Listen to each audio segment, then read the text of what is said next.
The killing of Julius Caesar and Shakespeare's portrayal of it as the ultimate act of betrayal leaves a lasting impression on any reader engaged with Roman history.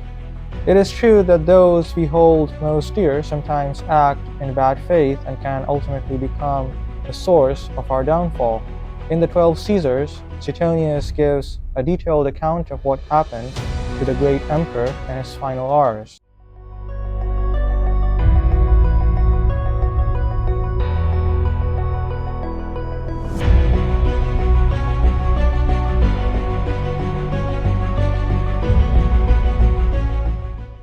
Unfortunately, this account differs from the descriptions in Shakespeare's play. The reason is evident: Shakespeare was not writing history, but entertainment, and so he included or reshaped events to make them more appealing. In Suetonius, we find a broader discourse on what truly happened the day Caesar was killed and why it remained significant. This video is part of the life of Julius Caesar, and I have created other parts as well, each focusing on different portions of his life. If you are interested, you can explore those too. However, these videos stand completely apart from one another and can be understood separately. There is no need to watch them in sequence to understand this one. This is the final part of Julius Caesar's life as told by Suetonius in the 12 Caesars. Many of us already know the story of his betrayal, but much of what led to the fall of this great conqueror often remains hidden or unknown. We are told of the Sibylline books, which contained a prophecy that the Parthians would never be subdued except by a king. Because of this, it was suggested that Caesar should have the title of king conferred upon him. These books, seen as divinely inspired in ancient Rome, were prophetic texts consulted by officials known as the 15 Men. One of them, Lucius Cotta, declared this remark: "This revelation made the conspirators move quickly with their plans. Altogether, there were about 60 men involved, with three chief figures, Cassius, Marcus Brutus, and Decimus Brutus. Several possible plots were debated. One was to attack Caesar in the Campus Martius, a large open space that by his time had become a central and bustling area of political and cultural importance. The plan was that while Caesar was taking the tribal votes, some would throw him off a bridge, and the rest would stab him once he had fallen.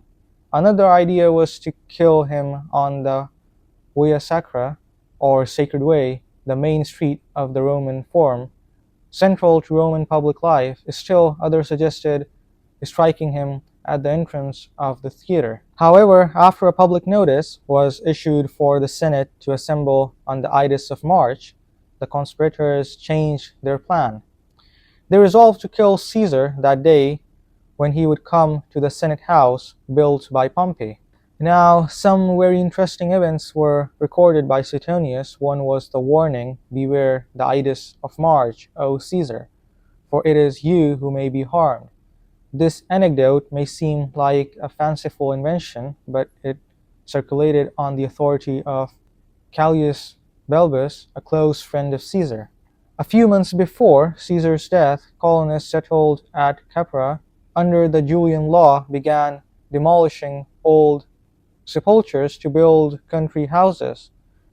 While searching through the ruins, they discovered vessels of antique workmanship. Among the remains, a brass tablet was found in a tomb believed to be that of Capys, the founder of Capua.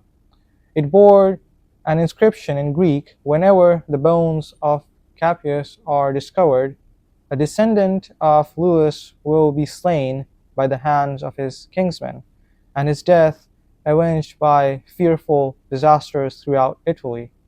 Many dismissed this as a silly invention, but again it was circulated under the authority of Cassius Balbus, an intimate friend of Caesar. Just a few days before his death, Caesar also heard of another omen. The horses he had consecrated and set loose after crossing the Rubicon refused to eat and shed tears in abundance. The soothsayer, having observed certain omens, signs during a sacrifice, warned Caesar of imminent danger that would befall him before the Ides of March had passed.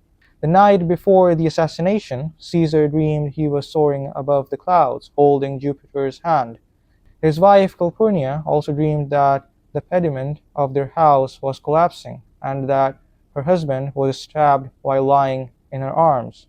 When she awoke, the doors of their chamber flew open on their own. Troubled by these omens portents his illness and his wife's pleas, Caesar hesitated whether he should go to the Senate that day.